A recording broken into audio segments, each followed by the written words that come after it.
Bismillah, Assalamualaikum warahmatullahi wabarakatuh.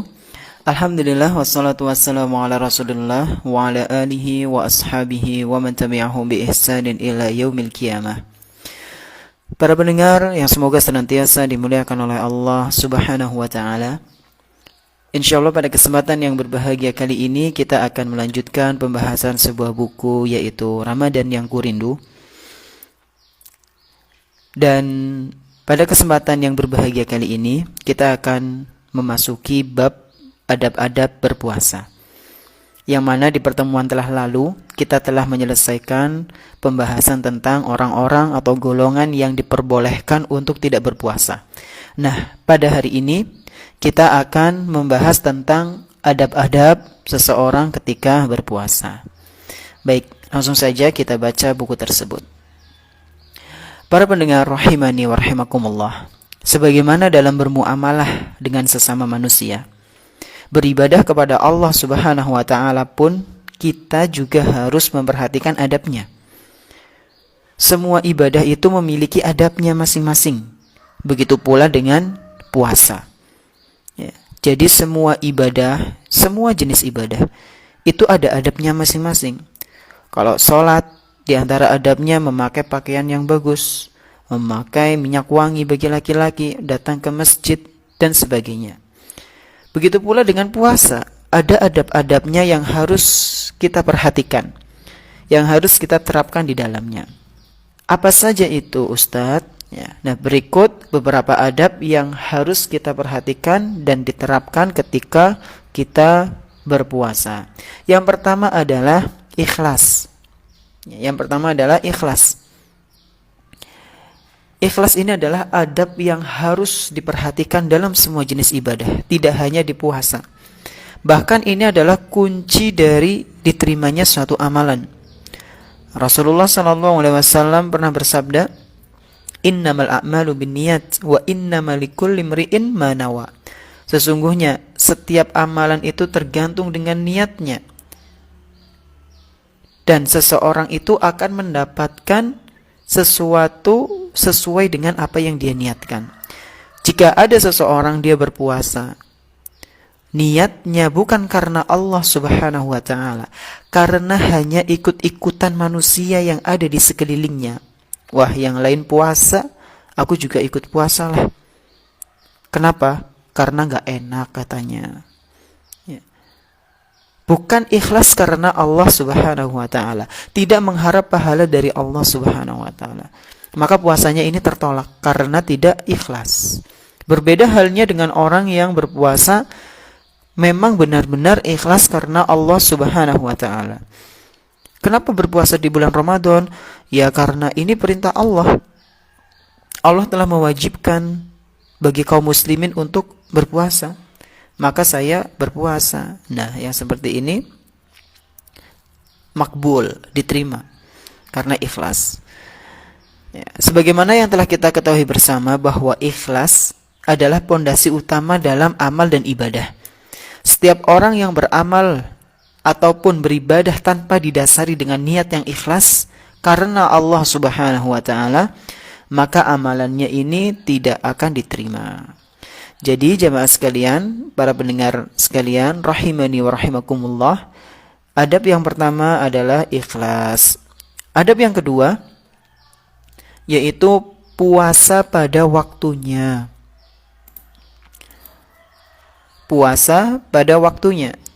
Jadi ketika ada seseorang dia berpuasa di luar waktu bulan Ramadan, dalam artian puasa Ramadan tapi dia berpuasa setelah waktu subuh misalnya, atau dia niat puasa Ramadan tapi puasanya di bulan Rajab, maka ini tidak beradab dan bahkan amalannya tidak diterima karena niatnya salah tempat gitu. Bagaimana mungkin seseorang bisa dikatakan beradab jika dia melakukan sesuatu yang bertentangan? Ini kan bertentangan. Seperti waktu puasa contohnya. Itu semua sudah diatur. Jadi nggak boleh asal-asalan dalam berpuasa. Dan insya Allah masalah ini yaitu cara menentukan waktu datangnya bulan Ramadan, nanti ada pembahasannya tersendiri insya Allah. Ini yang kedua, yaitu puasa pada waktunya. Kemudian yang ketiga, yaitu amalan yang sesuai syariat. Nah, ini nih. Di antara poin yang penting adalah ini. Amalan yang sesuai syariat. Sudah selayaknya bagi seorang muslim yang berpuasa mengisi waktunya penuh dengan ibadah. Ya. Yang mengisi waktunya penuh dengan tilawatul Quran. Ya. Mendekatkan diri kepada Allah Subhanahu wa ta'ala. Ini sudah seharusnya dilakukan oleh seorang muslim. Namun, perlu kita ketahui bersama bahwa ibadah yang dilakukan oleh seorang muslim itu harusnya sesuai dengan apa yang diajarkan oleh Allah dan Rasul-Nya sallallahu alaihi wasallam. Jangan sampai ibadah yang dilakukan oleh seorang muslim namun ibadahnya itu tidak ada dasarnya. Ingatlah dengan sabda Nabi sallallahu alaihi wasallam yang mengancam orang-orang yang beramal soleh tapi tidak berdasarkan ilmu, tidak berdasarkan ajaran Nabi sallallahu alaihi wasallam. Apa ancamannya? Amalan tersebut akan ditolak.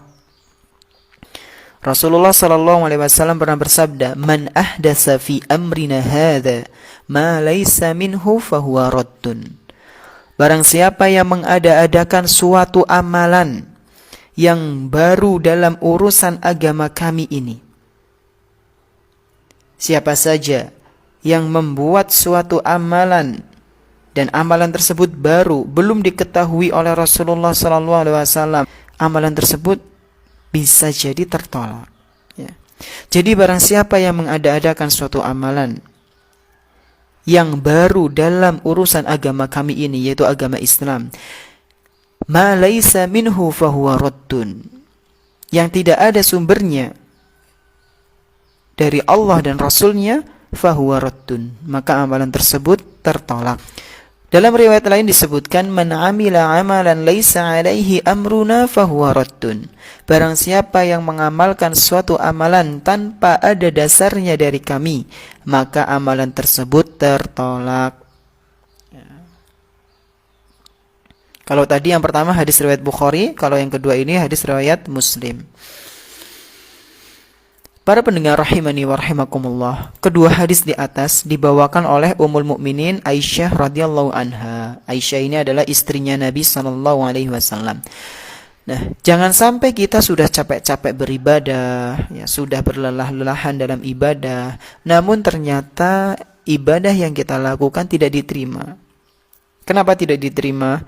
Karena tidak pernah dicontohkan oleh Rasulullah sallallahu alaihi wasallam. Ini kan menyedihkan, ini kan menyakitkan, ya. Pendengar sekalian, azani Allah wa iyyakum. Inilah yang ketiga, yaitu amalan harus sesuai dengan syariat yang dibawa oleh Rasulullah sallallahu alaihi wasallam dari Allah Subhanahu wa taala.